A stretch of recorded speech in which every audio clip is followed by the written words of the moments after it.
Hello there friends, long time no see. One of the last tournaments of this year, Blast Premier Fall Final, has come to an end. So it's time to sum up and see what interesting things players shared in their interviews and of course discuss the latest news and rumors about reshuffles. In general, there's a lot of information as always and time is short, so without further ado, let's get straight to it. Let's start with the reshuffles and here's some interesting news. Firstly, Fnatic officially removed Dexter from their roster. And you know what? There's also rumors from KRL that instead of Mezzi, Roche and Dexter, Fnatic will sign Body, Krasnal and Attention as DY. Even I didn't expect this. Some insiders said that Hampus and Brolin will be back, others told that Fnatic were planning to return to a fully Swedish lineup, but all this didn't come true. As the team's CEO said, they really wanted to bring Brolin back and even asked NIP, but his contract was so expensive that they had to abandon this idea. And the rumors about the fully Swedish lineup are just not true because they long ago decided to go towards an international lineup and do not plan to change this path. So meet the new Fnatic lineup. Body came from Falcons and he will become the new captain. Mattis came from Sampi and QB came from Sangal. It's already official. But honestly, when I saw this team for the first time, I thought it was like a youth roster or something, like Fnatic Academy maybe. Krims is probably sitting there and freaking out at what's happening. In all his 7 years at Fnatic, he has already played with 30 different teammates. That's basically how often reshuffles happen within this team. Surely, these guys might be super talented players and maybe they will tear up the tier 1 scene one day, but today, honestly, they look more like a typical CCT series or Home Sweet Home enjoyers. As for the second official news, it comes from Astralis. After a disastrous defeat in the Danish derby, the club decided not to procrastinate and announced the addition of Yabi and Staven to the main lineup. The most unexpected part is that they will replace Baz and Borup. While replacing Borup can be understood, it's unclear why they removed Baz specifically. True, he has his bad moments, but certainly not more often than Stair, and there are times when he carries the team single-handedly shutting down the opponent. In short, not the most obvious decisions, and overall Astralis seems to be going through complete chaos. I took a look at what the community and the fans are saying and they're not happy with what's happening. Yabi and Staven currently have a terrible reputation. BlameF only shouts a lot but doesn't win anything, to be honest. The only player the fanbase is genuinely not ashamed of is Device. He's the representative of that golden Astralis lineup with an impeccable reputation and a winner's mentality. And you know what? Judging by Device's latest post, he's not particularly pleased that they removed Buzz. He calls him his younger brother. Even Nell is shocked that Astralis has lost another talent. He also reminded that Staven and Yabi are currently receiving a lot of negativity on their social media. They destroyed Heroic from the inside, parted ways with Cadian and went to their main competitor. If there are any diehard Astralis fans among my viewers, will you continue to support your favorite team, or is it already too much? Please share your opinions in the comments below. We just want to know the truth. Is it a good move or is it just a disastrous thing to happen? If it weren't for this whole messy story with Heroic, theoretically the lineup is top-notch. If they had Config instead of Stair, for example, they could easily dominate the entire pro scene. However, the question arises, besides Device, these guys are not winners. Champions don't leave their home teams like this. BlameF is already getting hate for his behavior, and I don't even know what to say about Stair. In general, on paper, the team is really strong, but it seems like the championship core vanished along with the Golden 5. And you know, there are doubts that it can be restored. We'll see how it will all unfold over time. Friends, now I want to tell about an interesting offer from Hot Pizza. These guys have created a cool open case website with a wide variety of game modes, including a new unique mode called Case Flip.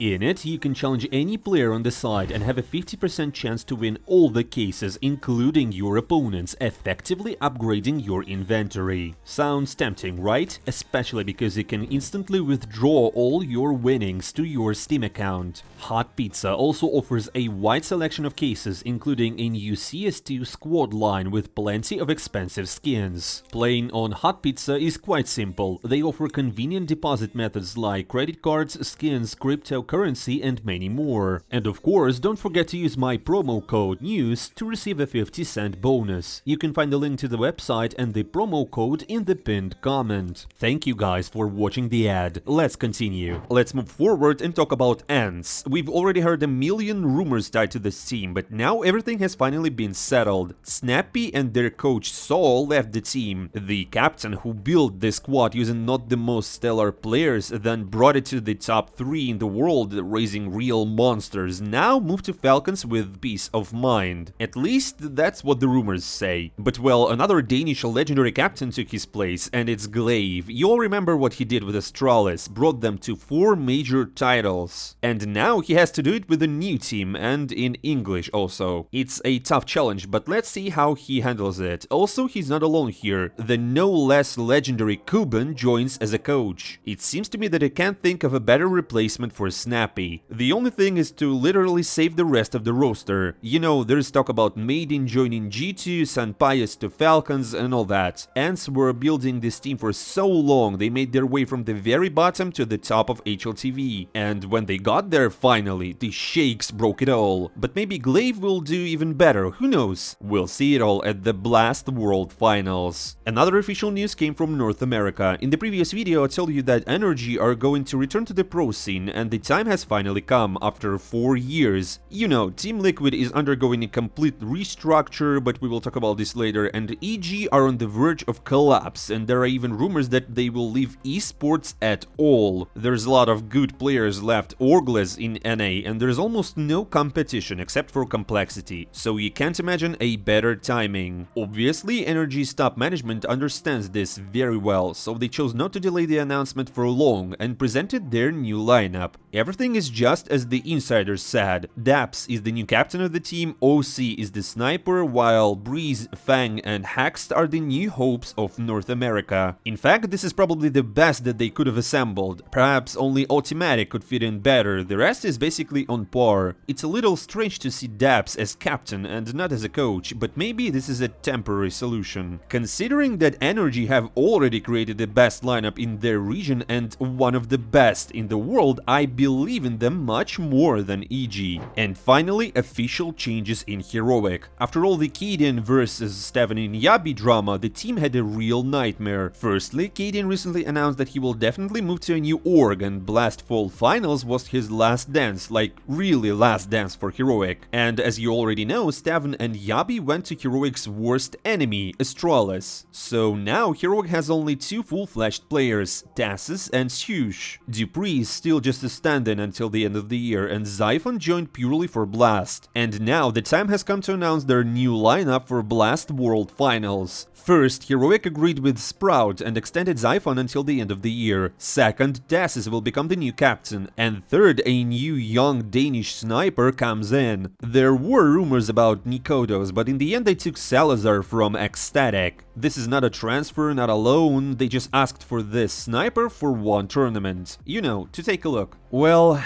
what can I say? Pure madness. Just a couple of months ago you were the most stable team in the pro scene, the toughest opponent with super academic and team play based CS. And then bam, 2 backstabbers reveal themselves, shocking everyone to destroy their home turf. I'm sure that Astralis are now just watching their main Denmark competitor and celebrating. Let's be honest, finishing an opposing derby team so delicately is just pure class. However, you shouldn't think that this battle between Astralis and Heroic is over. I'm sure these are all just temporary measures. Now is the end of the season, a lot of tournaments, chaotic schedule, and it's difficult to make full-fledged replacements. According to Vubsky, the buyout of Stavn and Yabi could become one of the most expensive in the history of CS, surely because it's a deal between direct competitors, so it's immediately 3 times the cash, plus they had valid contracts. Perhaps we're talking about $1 million or even more. I personally believe and hope that Heroic will get out of this. Like, find worthy newcomers, do everything wisely and break into the scene again. Although without Kaden, the chances are sharply reduced. For example, you can go and buy out half the Prezi. These guys lost only 2 times in the entire November. In general, we should expect a bunch of new rumors about Heroic at the end of December, immediately after the final blast. This is where the official news end, but we've got a lot of interesting rumors and interviews ahead. For example, let's get back to Team Liquid. Did you know that they're the only tier 1 team that has never played a single official match in CS2? FaZe Clan has already won 3 tournaments, and these guys, they're just doing the reshuffles. Now, Liquid has only 2 players on the roster, Ekinder and Nav. They even dropped out of the HLTV rating, but as rumors say, it won't last long. According to Dust 2, all past insights will soon become official. Everything is as they said before. Kaden is the new captain, and Sniper Twists is returning to his axe, and Skulls will add Brazilian firepower. And also Zeus will become the team's coach. They say it's all signed and settled, all that remains is to officially announce. As Kaden says, even the announcement videos have already been recorded. I have only one question, and it's for Twists. He plays with FaZe in CS2, reaches 3 titles here and almost got the 4th cup in a row, but I'm still shocked that this squad is falling apart considering that they won 18 consecutive matches. This was the 3rd longest winning streak in CS history. It was probably more unexpected to see changes in vitality immediately after winning the major than this, but as various sources say, the whole point is that Twists is just tired of living and playing in Europe. He wants to be closer to his home, his family, and he paid his debt to FaZe in full. According to Dust 2, they will play with the stand-in at the next blast. While it wasn't really clear who will become the new player for the team, you know, they used to say it will be Frozen, now it seems to be much more obvious: JKS. He was removed from G2 and would be great in all roles for FaZe. Moreover, you should better hear this out. Sponge told a lot about JKS and G2 recently. As you know, he's also from Australia, and apparently he has his own sources, or JKS told him himself. This is some dirty stuff about G2, quote unquote. I don't think Niko is the only one who makes decisions about the team, but how can Niko claim that he has no power if immediately after his return from Falcons to G2 the changes started? What Niko says carries much more weight than what his teammates say. I'm mad about the rumors that G2 has benched JKS. They haven't announced anything for 2 weeks. Since everyone knows, why the hell not make an announcement before signing Nexa? Communicate changes in advance so JKS can explore his options before all teams have completed their reshuffles for the next season. They weren't even talking to Justin for weeks at a time. After IEM Sydney, he was messaging the management of the team and nobody was replying to him. He's in Australia right now and he was trying to work out when he had to get back to Europe for practice, and his manager was just ghosting him for weeks at a time. I think it's just amateur hour. Why G2 in 2023 remind me of the 10-15 years old cases when players were not informed that they're being kicked. It's one of the most recognizable brands in Counter-Strike, but what are we talking about when a manager simply ignores one of the players? It's so crazy how much everything has changed, because after IEM Sydney, Hunter was supposed to go to Vitality, Niko was going to Falcons, and m0NESY wanted to go to Cloud9. And now they're all still there, while Justin is not. I'm honestly speechless, friends. Do you understand what happened? Wow. Okay, here's how I see and understand it. Niko told G2 that he was considering the opportunity to move to Falcons because of the money, and he would take m0NESY with him. G2 were shocked by this situation and tried to persuade him and apparently offered him a superb contract. They say that they would agree to anything if he only would stay, and they said that they wouldn't let m0NESY go. Apparently, first Niko spent some time thinking, then he came to the management again and said, okay, maybe I'll stay, but only on my terms. We make a Balkan dream team and you pay for all of it. Surely he most likely used other words, but the idea stays the same. We need to get some room for Nexa.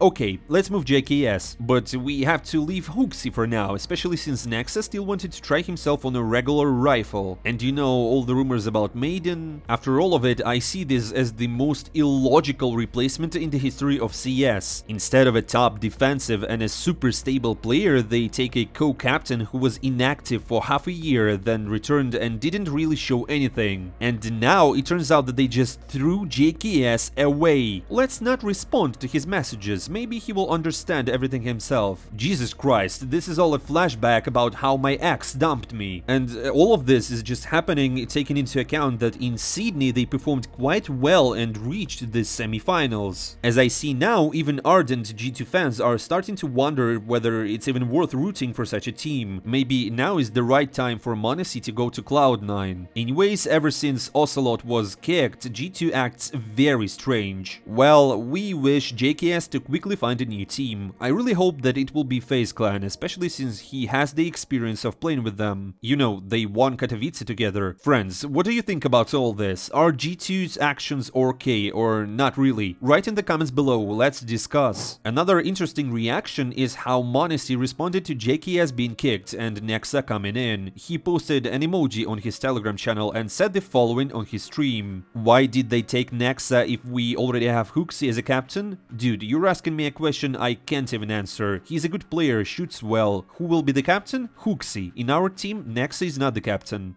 He also said that Cloud9 lacks a good AWPer, so all the talks and rumors that m0NESY would like to move to Cloud9 might be true after all. Well, plus, it seems to me that we have not yet seen all the newest transfers that will blow our minds. Don't forget that Falcons still don't have a full 5, and they will have to play qualifiers for the major in January. And we're done with the transfers for today. Let's move on to CS2 news. So far, everyone is complaining about subticks. Shiro says the movements are really poor. Simple even left CS because they won't fix it, and the real hard workers just need one thing. Just add or fix the goddamn anti-cheat. Bruh, can you imagine the European top 1 player ranked, I mean, even admits that he plays with cheats, and almost the entire top consists of such players. Cheaters themselves talk about it, and who to trust if not them? So basically Valve releases a new game, advertises its rankings everywhere, and the cheaters are just settling in comfortably. It's a super hard blow to their reputation. But, well, it turns out it's not that simple. According to Richard Lewis, Valve is preparing something very big. In the CS2 announcement trailer, they were supposed to announce a new VAC anti-cheat, but Valve changed it. This tells me that they are still working on it. What do you think they've been doing all this time? Gabe once said, "Making an artificial intelligence anti-cheat is possible, it just takes time and data, and we'll do that. VAC has always been active for us." Interestingly, when CS2 was released, there was a wave of VAC bans that hit users of a popular cheat. How many were banned? Like 19,000 people? And even then people said, VAC doesn't work, everyone in my game is a cheater. That's not true. By the way, when we get this version of VAC, which I'm sure Valve is working on, it will be much better than the anti-cheats that operate at the kernel level, which everyone complains about. It's good that Valve won't do something like that. Instead, they'll come up with something revolutionary, just like VAC was in its time. Well, I hope it turns out exactly like that, because I don't see any other explanations for the absence of patrols and a decent anti-cheat at the start. Personally, I haven't encountered any cheaters in CS2 yet, but I play at 15k. But people say that it's impossible to play at 20k, where there are only cheaters and cheaters. So again, let's wait for the revolution from Valve. What do you think? Will they succeed or not? Can the AI anti-cheat work at all? Write in the comments below. And finally, let's go through some interesting interviews from pro players. For example, here's what James Banks said about Navi, the team's atmosphere, and Wonderful. Wonderful is a likable, good guy. He's young and Blade will work with him. JL is always positive no matter what happens. They generally seem happier even after a defeat. The team atmosphere seems better. Alexibi also says that the team vibe has changed a lot since Wonderful joined. It often happens when a new player appears, you feel more relaxed. I think we have a pretty good atmosphere. As I already said, Wonderful is neutral and he enjoys being with us. JL and Ime also mention an improved atmosphere. In general, everyone around doesn't seem to be upset about Simple leaving. And Simple himself is now sitting, enjoying and streaming. Something tells me he won't return to Navi. And why would he? You know, everyone is happy with the good atmosphere within the team. The new sniper is doing pretty well, so maybe it's time to try himself in a new team. What do you think? Will Simple return to Navi or not? Share your thoughts in the comments below. And finally, a good trolling from Zywoo for all Fortnite fans. Do you play Fortnite? No. This kid game? No, I don't. Or he plays it. He plays Fortnite. He's a kid, so that's why. As for Simple, by the way, he has been playing in amateur Fortnite tournaments lately. Zywoo considers it a game for kids. Perhaps after such teasing from Zywoo, Simple will indeed return to CS2. Now let's quickly summarize Blast. Last time we stopped at the semifinals. In the first match, Vitality faced Cloud9, and once again a match with Cloud9 became a real masterpiece. The match was very close. Vitality struggled to win Mirage in overtimes, then Cloud9 unexpectedly responded with Nuke, and on the deciding Inferno after a shaky start, they managed to come back from 6-1, and they even led 10-8 at some point. Essentially, just like in the match against FaZe, Cloud9 could have won here, but Vitality managed to navigate this challenging situation and deservedly won. Zywoo really wanted to be in the grand finals, and Cloud9 couldn't stop him. But it's worth noting how the team transformed. Electronic blossomed, Exile remembered how to play, and Boomich called excellently. Moving on to the second semifinals, where Complexity faced FaZe. Complexity looks impressive in CS2, but they still lack the consistently to be the world's best teams. The team showed an excellent performance on Nuke, easily defeating FaZe. However, on Anubis and Ancients, things didn't go as smoothly. Elish deserves special mention here. He had an outstanding match and received the MVP award from the viewers. If Complexity continues in the same spirit, the next season could be very successful. As for FaZe, I don't know how they managed to do it, but these guys are in the grand finals again. Moreover, they have broken Astralis and G2's record for the most consecutive wins, reaching their 18th match without defeat. Now, the grand finals, FaZe Clan versus Vitality. But, well, despite quite a setup, the game itself turned out to be really one-sided. Hear me out, the first map ended 13-3 with Twists having only 1 frag and Brokey having 4. FaZe were just destroyed without a chance. But on Nuke, everything went much closer. FaZe made a cool comeback in defense, led by the whole stadium. It seemed that Vitality faltered. It's 11-11. FaZe on a roll. They have a full buy with a spare cash against somewhat equipped opponents. And then this happens. Kerrigan's new nightmare fuel. After this round, Vitality naturally put the pressure on and calmly closed out the finals 2-0. Flames had a fierce, outstanding match. He was even able to beat Zywoo in terms of statistics, but the MVP still went to the Frenchman. Congratulations to Vitality on their first CS2 trophy. They lost Magisk, but it didn't hurt at all. Mezzi played his first final and immediately won. Well, FaZe's winning streak ends here, as does the history of this lineup.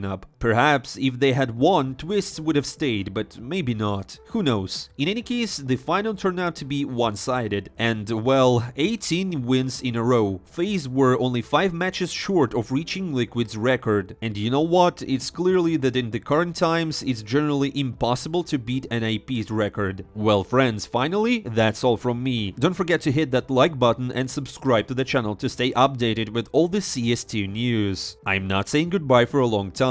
See you soon.